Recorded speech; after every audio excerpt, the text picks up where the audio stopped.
Well, hey everybody, welcome back to part 3 of our frequently asked questions. Today we're going to focus on safety. I tend to get a lot of questions about, is this going to hurt me? Is this dangerous? Something sparked? Is this something I should be concerned about? So today I just wanted to talk a little bit more about that. Let's go right into them. One of the things involved with safety is tool use. There's a lot of tools involved in this process, as you may have seen from our earlier video.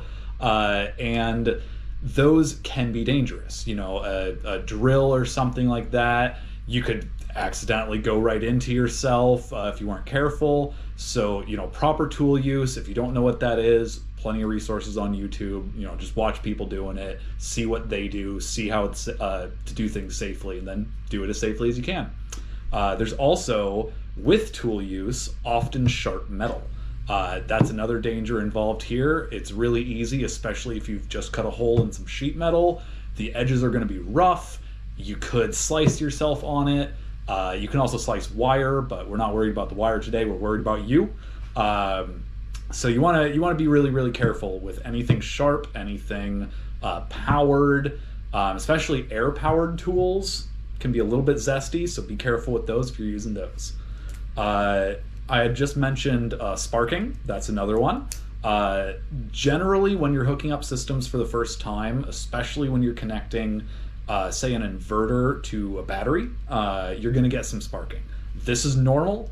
What we like to do is, before you land the main connection, tap it on the side of the terminal. That way, if there is any sparking or any carbonation, it happens on, or I guess carbonization, it happens on the side and not on the actual contact surface.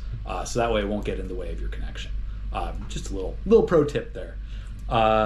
Another danger there is lithium.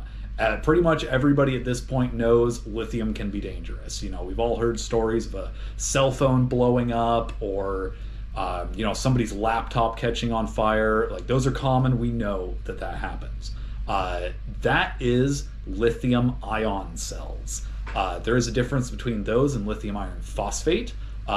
Most of the batteries, or actually all of the batteries we sell and most of the ones we like, lithium iron phosphate. Reason for that, it's much safer, it's more stable, doesn't go into thermal runaway. It's a little bit heavier for the power storage, but in a vehicle, especially a vehicle you're living in, this is your home. You don't want a large amount of dangerous batteries in your home. So that's why we always strongly recommend get a quality lithium iron phosphate battery. You don't want to mess around with this sort of thing.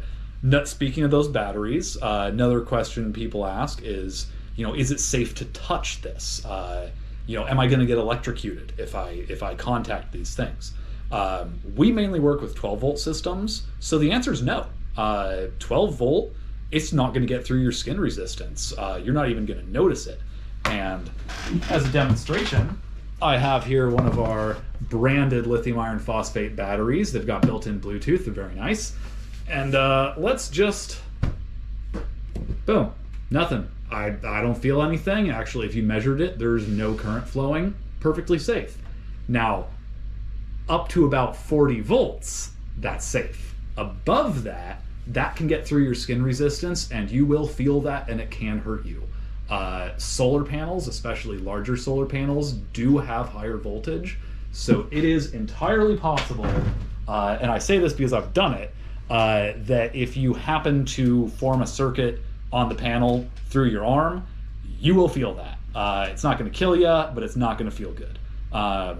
Best thing you can do to prevent that, wear some rubber mechanics gloves. I like the mechanics gloves because they hold up to a little bit more force than standard nitrile gloves. They give you a pretty good grip so you can still work, but they're not too thick, and they have great electrical resistance. So if you are at all worried, or especially if you're working with live solar panel leads, wear gloves. It's always going to help, never going to hurt. And I think that pretty much covers it for today. Hope you guys had fun.